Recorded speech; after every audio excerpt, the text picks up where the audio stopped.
This is a giant magnifying glass, a 15-inch Fresnel lens. In this video, I'd like to turn this lens into a burning glass, or solar furnace, a powerful device that pops up time and time again in the history of chemistry, alongside its sister technology, the burning mirror, that was turned to the service of science by medieval alchemists and natural philosophers such as Roger Bacon. These lenses are said to be able to vaporize metals and turn stones into ash. The capabilities of these solar beams captured the imaginations of generations of experimenters, and they would eventually go on to play a pivotal role in the chemical revolution in the hands of the most preeminent 18th century chemists like Antoine Lavoisier and Joseph Priestley.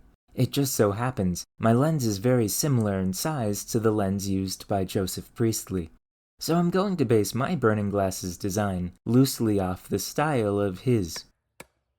My goal in reproducing this device is to be able to test some of the experiments recorded in the various accounts of these lenses to try and get a sense for what alchemists and early modern chemists were really working with.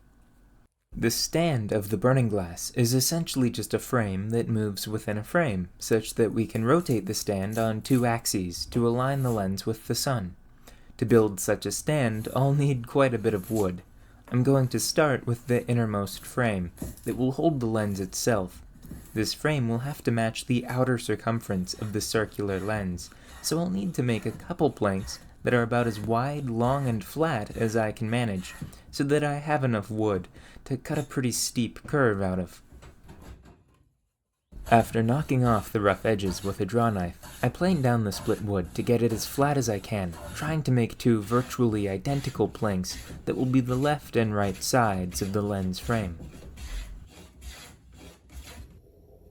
Thankfully, because my modern Fresnel lens is actually made out of a thin sheet of plexiglass, despite being slightly wider in diameter than his, it's actually much lighter than the true glass lenses used by Priestley, and should be much easier to hold in place. My frame won't need to be quite as heavy-duty as his, so rather than having the frame completely encircle the lens, mine will only go halfway around.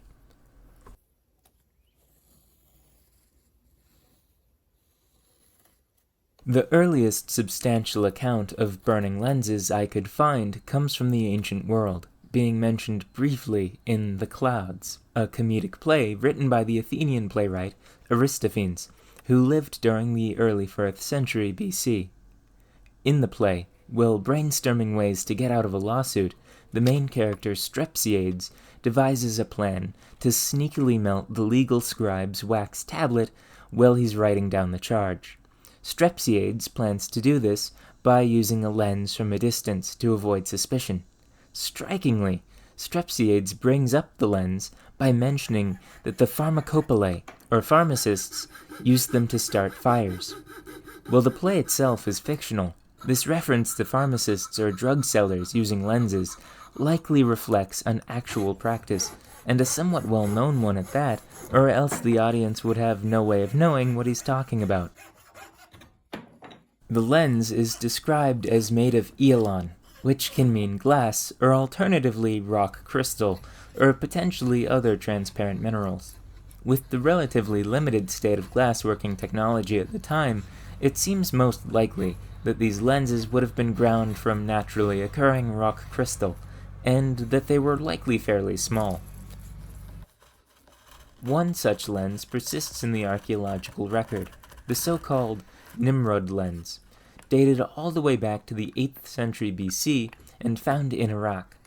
But unfortunately, its purpose isn't exactly crystal clear, and it may be entirely coincidental that it looks like a lens. That the lenses Aristophanes mentions are associated especially with pharmacists struck me as significant.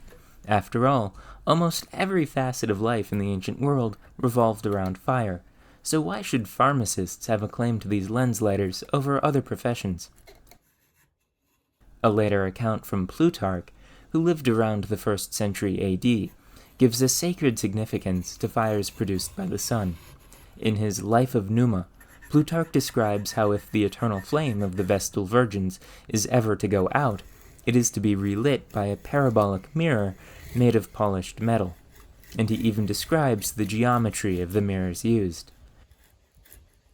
It's possible that the lens also had a spiritual significance for Aristophanes' pharmacists, as the preparation of medicines from herbs in the ancient world was often a ritual of its own.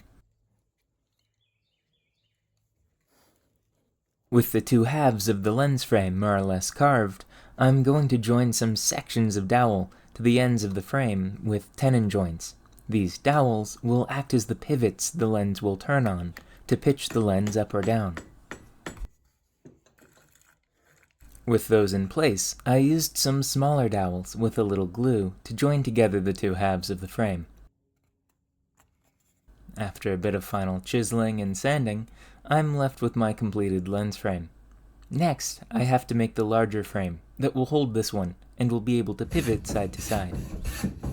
To contain the smaller frame within it, with plenty of room for it to move freely, this secondary frame will have to be pretty sizable.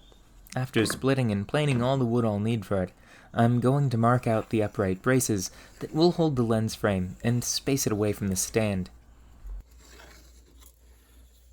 In between the lives of Aristophanes and Plutarch in the 3rd century BC comes the most legendary ancient burning mirror of all, a weapon devised by Archimedes for the defense of Syracuse against the Roman invasion led by Marcellus.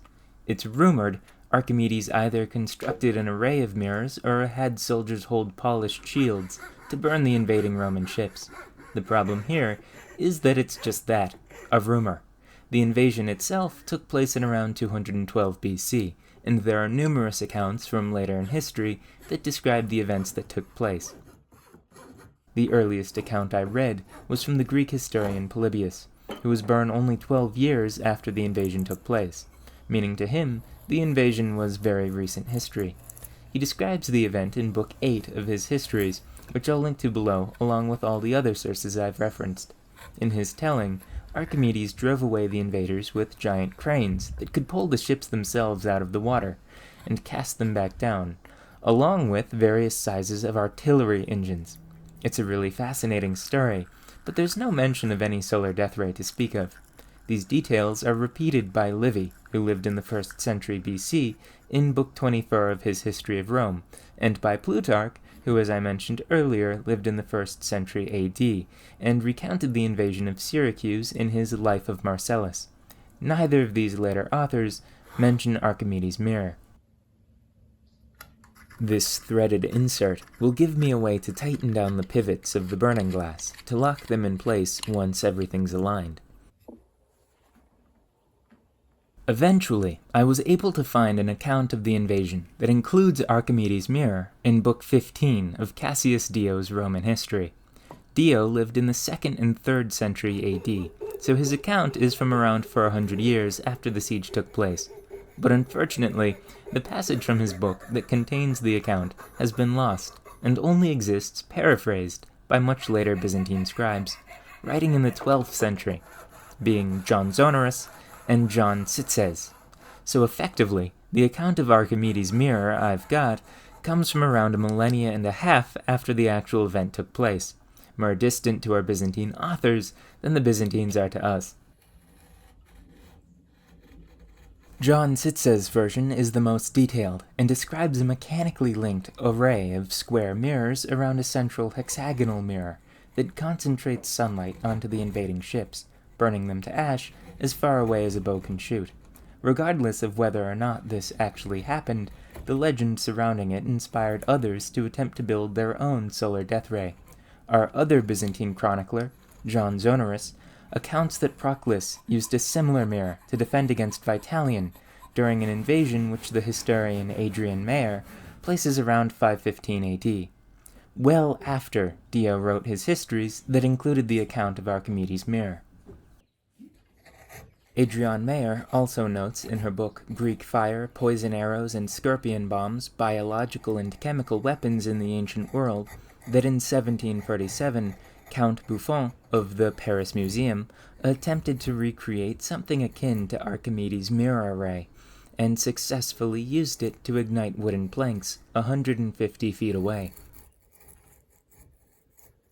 Jumping forward to the 13th century, only 1 century after our Byzantine authors were writing, comes one of my favorite historical figures, the medieval natural philosopher Roger Bacon.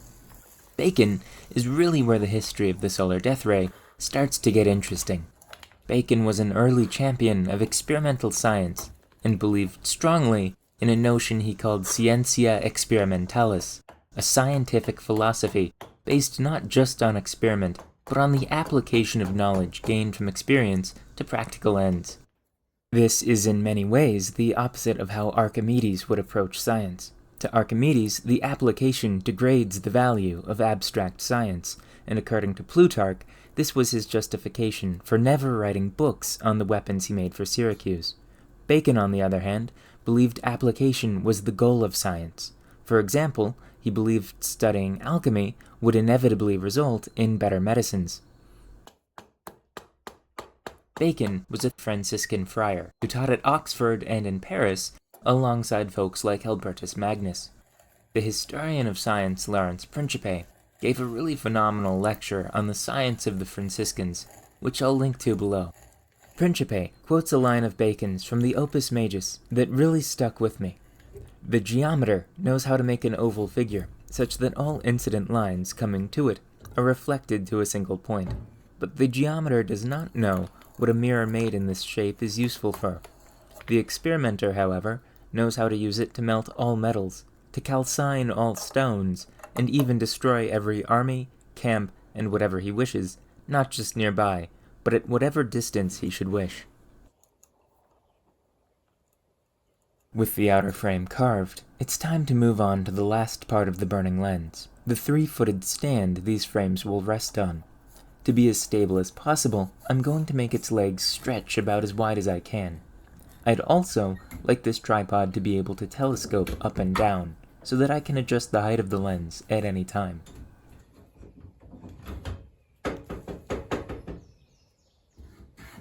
To Bacon, the burning mirror becomes an instrument of science, not just for starting fires, but for chemically altering minerals, performing the alchemical process of calcination with its intense heat. He spends a good deal of time describing the geometry of the burning mirror in his Opus Majus. He believed the mirror was capable of near limitless power, stating that this is the ultimate which the power of geometry can do, for this mirror would burn fiercely everything on which it could be focused. He not only reveres the mirror, but fears it, as he suggests it may be the weapon wielded by the Antichrist to decimate the armies of men. The coming Antichrist was a common fear among Franciscans at this point of time, and would have been a strong motivator to Bacon to understand the device as thoroughly as he could. Unfortunately, despite this, the discussion on actually using the lens is more limited. It's clear from the above quotes that Bacon was deeply interested in the abilities of the burning mirror and burning lens to perform experiments. But those experiments aren't recorded in his Opus Majus, which is to be expected, as the book wasn't written as a compilation of experiments, but more so a comprehensive look at the different fields of philosophy, language, and mathematics. The role of mirrors and lenses in his Opus Majus is to unite the abstract world of geometry and mathematics with the natural world through the study of optics. Luckily for us, writing compilations of experiments would eventually get more popular, especially during and after the Renaissance, when so-called natural secrets became a valuable commodity. Understanding nature's hidden causes and connections was the aim of natural magic, a field of study that in some aspects resembles modern experimental science. Those who studied natural magic sought out all manner of natural phenomena that could in some way shed light on the invisible workings of nature, from the physiological effects of herbs to the alchemical abilities of stones, recording and trading their findings with other practitioners to be bound up in compilations, books of natural magic. One of the most popular was Giambattista della Porta's Magia Naturalis, or Natural Magic, published in 1558, with an English edition appearing 100 years later, in 1658. Della Porta was a prominent natural philosopher, and actually established the earliest known scientific society. the Academy of Secrets. He was a contemporary of Galileo himself, and the two were both members of the same philosophical society, the Academy dei Lincei. Much like his friend Galileo, Della had his finger on the pulse of Renaissance optics, and even wrote an entire book dedicated to the subject, entitled De Refractione. Along with this, the 17th book of Magia Naturalis is dedicated to strange glasses that exhibit all sorts of optical phenomena, including the burning glass. One final little detail to be carved are the handles for the bolts that will tighten down the pivots. With those done, everything I need for the burning glass is more or less complete. All that's left is to stain and oil everything to make it look nice. Because I'm trying to emulate the style of an 18th century burning glass, I thought I'd go with a nice bright color. I really like the orange red color of this air pump, so I figured I'd try to match that with some aniline stain.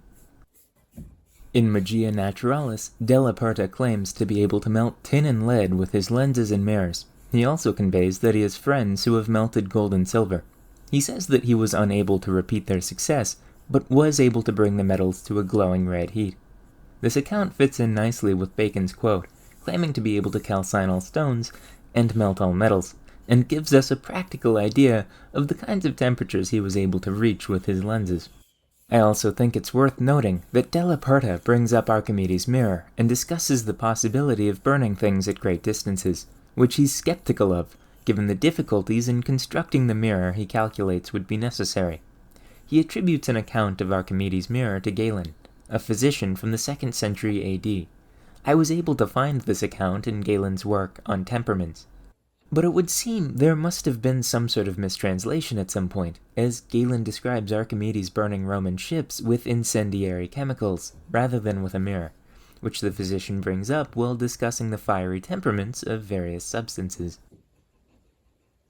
With the burning glass stained, oiled, and assembled, we can finally put it to the test. For the sake of time, in this video I'd like to focus on the claims of Bacon and Della but in future videos I'd like to look more at the use of the lens in the 18th century, when it finds itself doing all sorts of ridiculous things at the heart of the chemical revolution.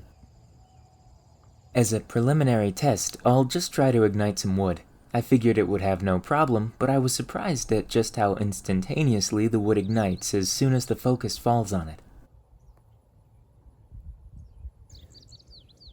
After toasting some wood, I decided to give a shot at Bacon's claim to be able to calcine stones. It's a rather vague claim, but I figured I'd go with minerals that feature prominently in the alchemical works of the time, such as in the Summa Perfectionis. I'm specifically looking for minerals that sublimate upon calcination, or turn into a vapor state, as that way we'll be able to readily see the fumes if the calcination is successful. The first I'd like to try is this: zinc oxide, a more pure form of the substance alchemists would call tutty, or tutia. I'm going to place a piece of copper in the tube with it, as zinc fumes can sometimes color copper by alloying with it. Normally, this requires carbon monoxide to be present, but it's possible the sun will overpower that need. After cutting a slit in the cork to let the pressure out, I presented the tube to the sun. As the powder was brilliant white, I figured it wouldn't heat very well, but to my surprise it began to fume rapidly, and coated the walls of the tube in a thin white layer of zinc oxide. The copper was wholly unaffected, however.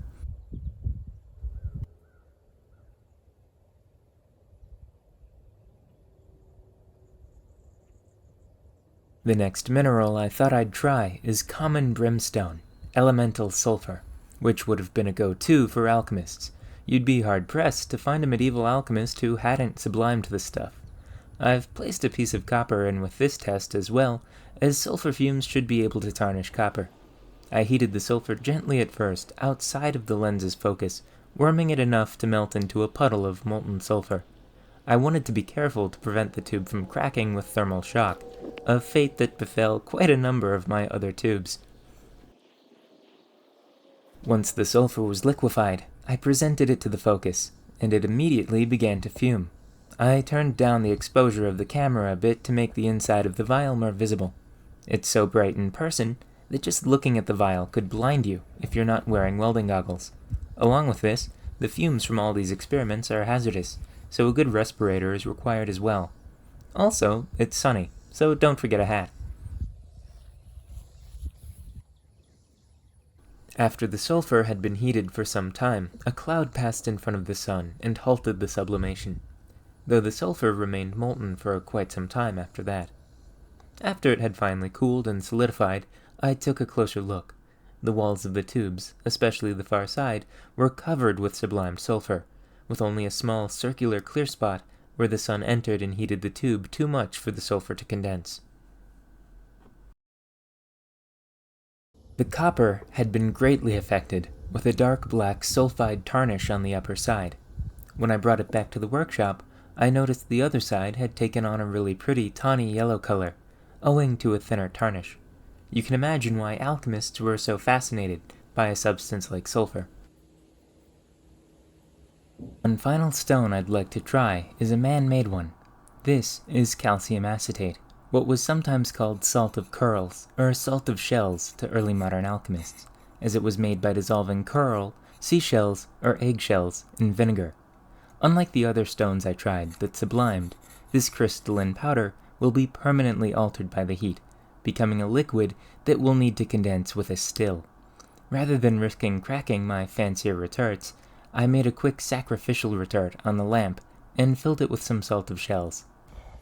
I fed the beak of the retort through a wooden ice trough to act as the condenser. Once again, as soon as the glass entered the focus, the crystals began to release vapor. As heating continued, that vapor began to condense into droplets in the retort. It was clear the sun was wearing away at the matter, driving more and more mass up into vapor, leaving behind a beautiful skeleton of limestone and decomposition byproducts.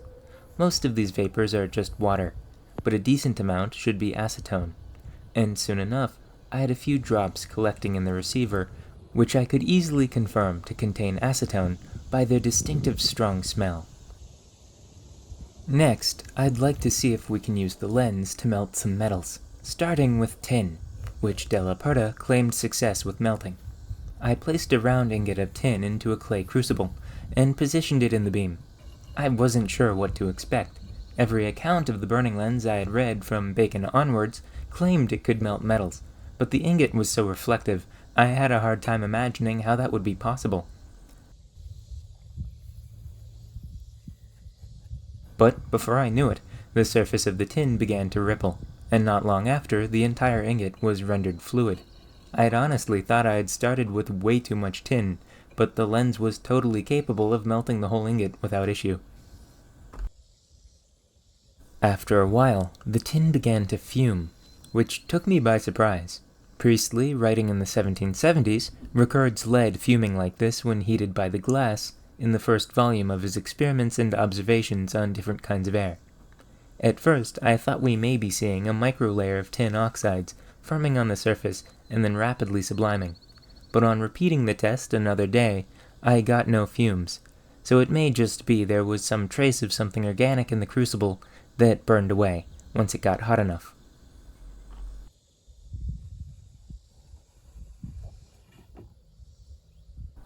I found that even slight changes in atmospheric conditions greatly affect the ability of the burning glass. Here I'm attempting to melt zinc on what seemed like a normal, if slightly hazy day. For the life of me, I couldn't get the zinc to budge, whereas on another day, without haze, as soon as I introduced the zinc to the lens, it immediately began to melt, and once molten, promptly ignited and gave off copious fumes of zinc oxide that coated the whole crucible in a layer of white.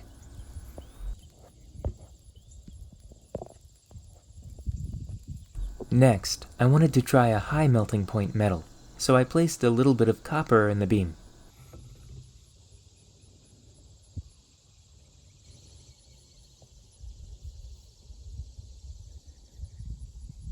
Before long, the metal was glowing yellow and perfectly molten. Copper's melting point is above both silver and gold, so I figured this would be a good analogy to Della's friends who claimed to melt the noble metals.